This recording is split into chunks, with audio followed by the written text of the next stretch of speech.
Bonjour les divines et les divins, me revoici Bastet pour le tirage du cas énergétique de la polarité féminine, du féminin, en ce lundi 15 juin. J'espère que vous vous êtes bien reposés, en tout cas pendant ce week-end.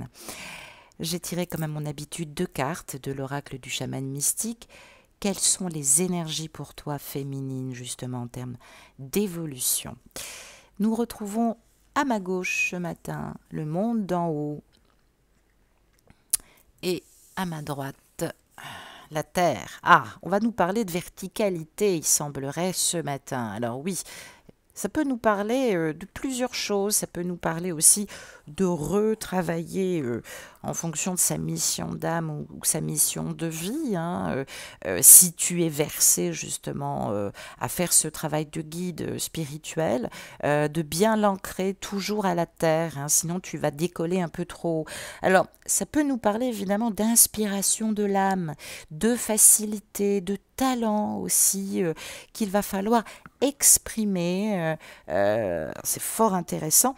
Alors, le monde d'en haut, évidemment, te parle de ta connexion avec les êtres de lumière. Alors, ça peut nous parler aussi de toi aussi de récupérer une part de ton destin, j'allais dire, un peu similaire à ce masculin, mais très, on va dire, de manière assez différente.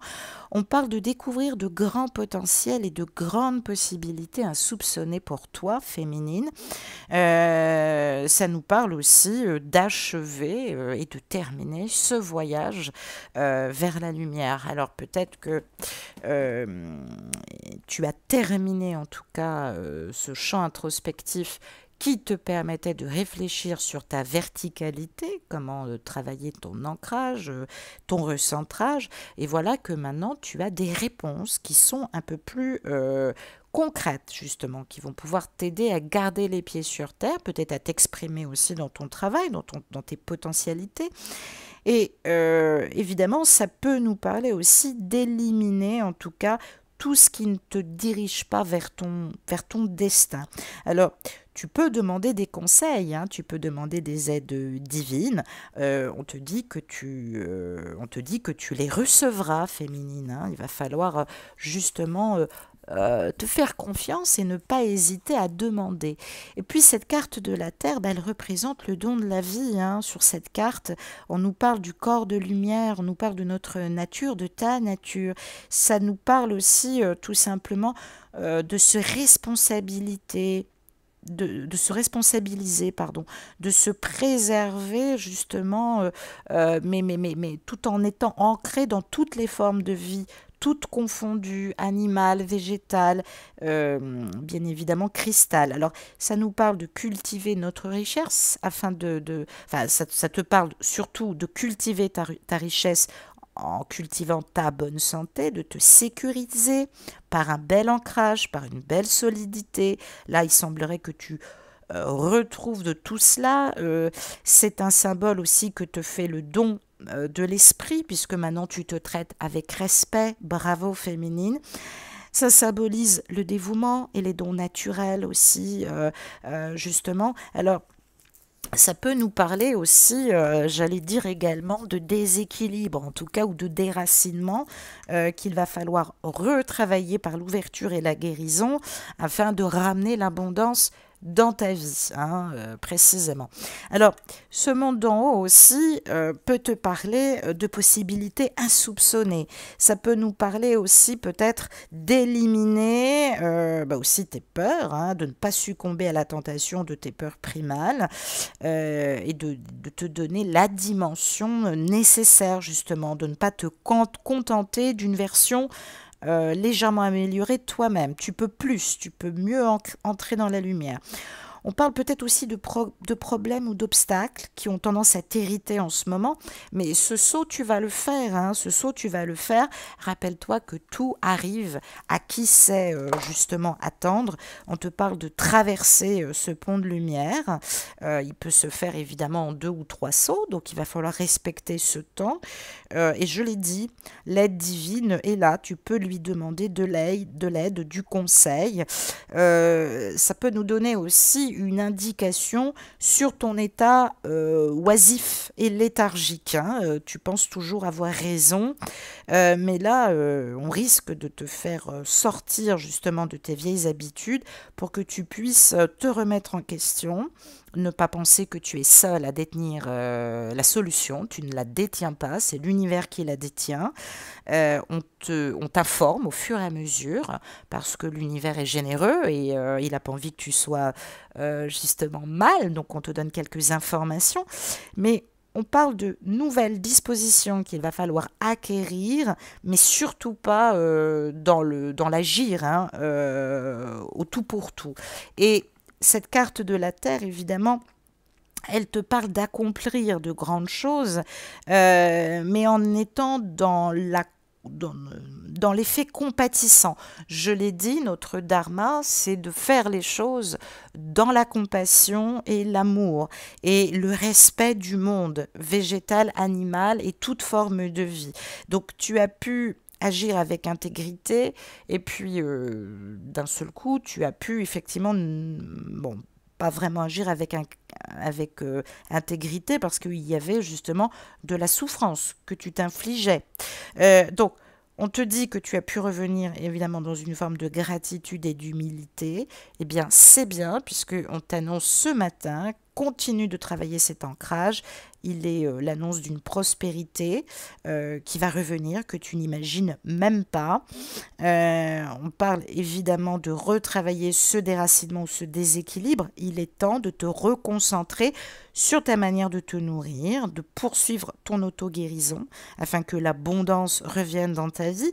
Alors, tu es peut-être dans la crainte encore de perdre. Hein, tu donnes ce pouvoir à l'autre de te nourrir émotionnellement. Non, nourris-toi, ça t'évitera d'être surmené, pardon, et stressé justement quand tu es dans cette attente de croire que c'est l'autre qui peut te nourrir. On te parle de respiration, hein, on te parle aussi de te rappeler qu'il est temps de prendre soin de toi. Personne ne peut le faire à ta place, d'avoir conscience qu'il n'y a que toi qui peux manifester cette abondance, parce que si tu le manifestes dans l'intégrité et le respect de ton corps, eh bien il y aura des miracles pourront se produire. J'ai tiré 4 cartes de la Méodec pour que nous puissions nous concentrer sur tes peurs. Qu'est-ce qui limite bien sûr tes actions, tes croyances, ta conscience, peut-être ta foi, dans quel doute et quelles sont les capacités sur lesquelles tu peux rebondir et bien sûr comment tu vas pouvoir structurer tes corps de lumière pour pouvoir prendre en évolution justement ce matin féminin. 2 cartes. Pardon, 2 cartes pour commencer. Eh bien, Mercure, hein, on voit que l'élément air est là, la réflexion va t'aider. On parle de sextile ce matin. Alors, Mercure, c'est le messager, c'est Hermès. Ça peut nous parler, bien évidemment, j'allais dire de mental, de pensée, d'intellect, de communication et d'échange. Il va falloir travailler sur ta manière de communiquer. Tu ne diffuses pas toujours les bons messages, on va dire. Hein. Il va falloir aussi travailler ton intellect aussi, peut-être te former, te documenter, ouvrir, monter ta pensée et ta conscience. Et puis, par ce sextile, comme je l'annonçais, hein, c'est une opportunité de croissance qu'il va falloir maintenant mettre en avant parce que c'est pas le tout, peut-être de s'occuper de son corps, mais si tu ne t'occupes pas de ton âme, il n'y aura pas de solution non plus. Il faut développer l'âme et le corps, justement, pour que l'esprit s'aligne, hein, puisque on parle bien d'inspiration de l'âme, hein, tu n'arrêtes pas d'en parler à ton masculin, il va falloir montrer l'exemple. Hein, et puis tu ne devrais pas t'angoisser parce que tu as ce talent pour ça. Donc même si tu crois que ce n'est pas à ta portée au niveau de l'intellect ou de la communication, tu te trompes. Il va falloir aussi parler. Tu peux apparaître un peu froide, un peu sec par moment, un peu trop direct ou un peu trop neutre dans des situations où tu devrais justement être plus dans la complémentarité avec ton jumeau et être plus dans l'harmonisation. Alors, évidemment que tu as pu être très nerveuse ces derniers temps, parce que ça peut nous parler de boucles, ça peut nous parler de choses qui sont en train d'être conclues, en train d'être terminées, peut-être qu'il y a des choses qui sont sur le feu. Tu as pu te montrer dans ta conscience d'âme, bah, malheureusement renvoyer peut-être une part de toi un peu trop excentrique, qui a pu justement créer du chaos, bien malgré toi.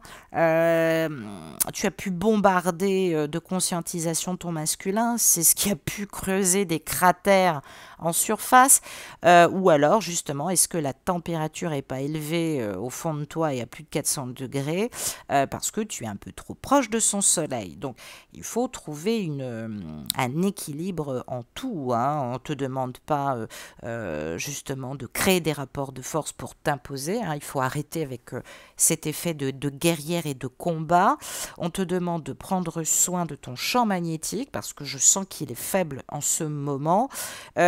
On parle de différenciation.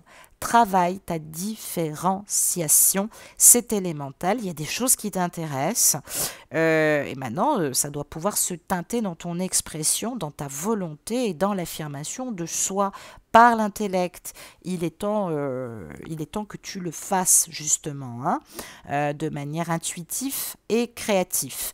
On parle peut-être aussi de quelqu'un qui est peut-être un peu trop perfectionniste et peut-être qui se met la barre haute. Alors du coup, bon, c'est un peu compliqué peut-être. Mais on parle surtout de reprendre son individuation ce matin, hein, en mettant en priorité justement la compréhension de la part sentimentale, émotionnelle. Ton masculin t'a délivré des messages qui doivent être en complétude aussi sur le plan affectif avec tes ressentis.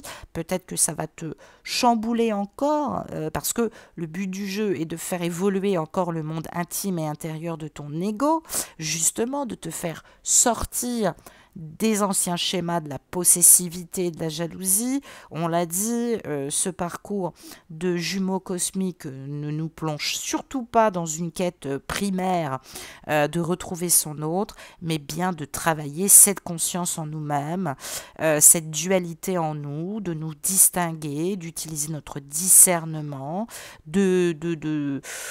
oui, bah, des fois, par moment, d'être un peu dans la discrimination vis-à-vis de nous-mêmes, hein. Des fois, on n'a pas le choix. Et du coup, à cause de ça, on a tendance à discriminer l'autre. Eh bien oui. Donc, raisonnement, intelligence, subjectivité, adaptation, communication et développement spirituel, c'est un peu l'objectif, hein, qu'on te demande évidemment de travailler. Mais tu vas voir, tu seras agréablement surprise. 2 cartes sur tes doutes, alors que tu as des capacités et comment tu vas pouvoir mieux structurer tes corps de lumière. On retrouve l'énergie du bélier, énergie du printemps, signe mutable, et on retrouve la lune noire. Eh bien oui, encore la dualité. Alors, ça nous donne là tout de suite en plus une indication, c'est fort d'ailleurs parce que j'étais en train de l'observer il y a quelques jours, et donc c'est complètement en résonance et je comprends pourquoi mes guides voulaient que je me penche dessus. Nous allons rentrer dans une lune noire qui est très importante. Je vous demande de le noter dans vos tablettes égyptiennes. Nous allons rentrer dans une lune noire très importante à la fin du mois de janvier jusqu'à la fin octobre de cette année. Cette lune va être très importante. Elle va permettre de faire émerger justement des libérations karmiques et des résonances karmiques. Donc il se peut que pendant cette période, il y ait beaucoup de changements en termes d'affirmation de soi, autant le dire. Cette lune noire, elle parle bien de la part d'ombre, hein, la part indomptée. Ça peut nous parler aussi de Lilith. Alors, il y a 2 écoles. Lilith aurait rencontré le maître dans ce fameux désert des 42 jours. C'est vrai que c'est pas écrit dans la Bible, mais il y a tout un contexte assez étrange raconté dans les évangiles qui pourrait effectivement laisser la part belle au féminin. Alors cette lune noire qu'on appelle aussi Lilith, c'est la part d'ombre, c'est la part indomptée, c'est le don d'intrigue, c'est celui qui attise aussi tous les fantasmes. Ça nous parle évidemment symboliquement de pouvoir d'attraction. tout ce qui reste dans l'ombre, hein, tout ce que nous avalons comme un trou noir et que nous engloutissons, parce que nous avons peur de nous-mêmes, nous avons peur de nous distinguer, nous avons peur d'être ridicules. C'est cette force instinctive, hein. Quand on évolue dans son corps de lumière, on se bat constamment avec cette lune noire.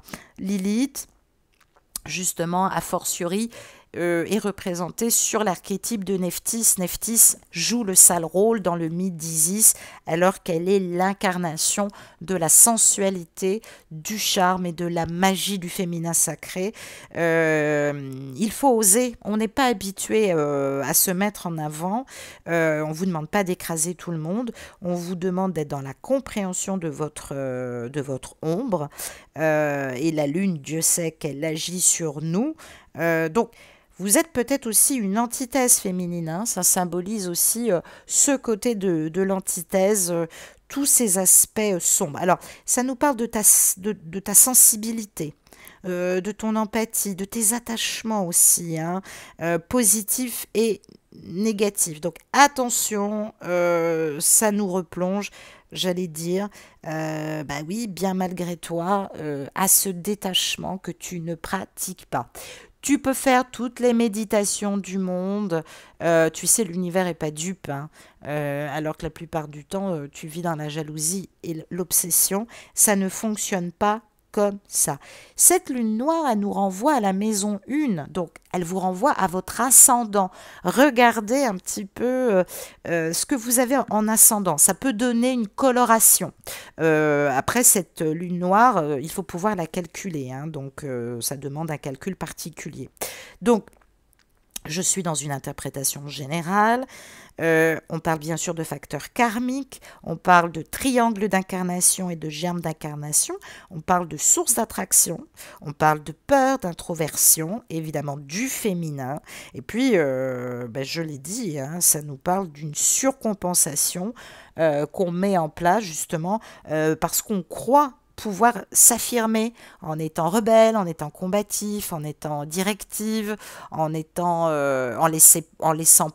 justement l'expression de sa jalousie, de sa possessivité, ou bien au contraire, on fait taire cette part de nous, donc on se renferme sur soi parce qu'on ne s'avoue pas justement la bataille de l'ego. Donc attention aux peurs. Attention à la suraffirmation, attention aux formes de violence qu'on se fait ou qu'on donne. Et puis des fois, tu peux être très désagréable, il faut quand même le dire. On parle de tes capacités physiques, on parle aussi de ton sang-froid féminine, on parle de ta sensibilité qui est liée directement à la construction de l'ego. Donc oui, attention à tout ça, aux forces martiennes, puisque le bélier est attaché à la planète Mars. Ça nous met dans des instabilités psychiques. Et puis, comme j'aime à le dire, ça peut faire naître ce qu'on appelle des polymorphes, c'est-à-dire que vous croyez être l'incarnation d'une identité. Il faut faire très attention. Marilyn Monroe se pensait très connectée, elle l'était forcément, mais comme elle n'était pas très bien alignée dans son hypersensibilité, elle se créait des polymorphes autour de son identité, donc c'était très très compliqué. Donc attention à l'agression. Travaillez votre individuation et non pas votre individualisme et votre égocentrisme. Arrêtez de vous infirmer, arrêtez d'imposer votre point de vue aux autres, arrêtez de dire à votre jumeau que vous savez ce qu'il a à faire parce que vous allez être encore décalé, hein. Donc attention, vous êtes peut-être des fois un peu borderline, donc voilà, c'est général en tout cas, hein. On vous demande d'avoir une nouvelle approche, un nouveau regard, d'être dans la transformation et non plus dans les mécanismes de rapport de force féminine, hein, autant le dire. J'ai tiré une carte de l'oracle du grand amour. Quelle énergie peux-tu te donner? En tout cas, quelle énergie d'amour te donne l'univers? Ou quelle énergie, en tout cas, de connexion d'amour vas-tu partager avec ton masculin aujourd'hui, féminine? Roulement de tambour. Et j'ai tiré Oh, c'est une très belle carte, le bonheur. Il est temps de retrouver le bonheur. Où est le bonheur, hein? Donc, on voit bien la vibration dans cette carte du bonheur du chiffre 9, 4 et 5, ce qui nous parle d'un aboutissement. Ce rose, il n'est pas si superficiel que ça nous parle de travailler notre différence et notre différenciation en justement nous concentrant sur nos souhaits, en nous concentrant sur notre propre chemin de vie. Alors, il peut revêtir toutes les formes diverses. Arrêtez de croire que systématiquement, vous avez une vie commune avec votre jumeau. Ce bonheur, il peut être constructif et dynamique car il se trouve à l'intérieur de vous. Ça peut nous parler du guide éclairé. Ça peut nous parler aussi de reprendre ce rôle de notre polarité masculine qui va nous aider à entreprendre. Alors, on parle aussi de voir la vie sous un meilleur jour, sous un meilleur angle. C'est une carte super positive. Donc, on te demande d'exprimer ton état de sérénité, ou en tout cas, tu vas le retrouver ce matin, de t'apprécier et de cultiver cette nouvelle joie d'amour féminine. C'est magnifique. Je t'embrasse, je te souhaite une excellente journée. Au revoir.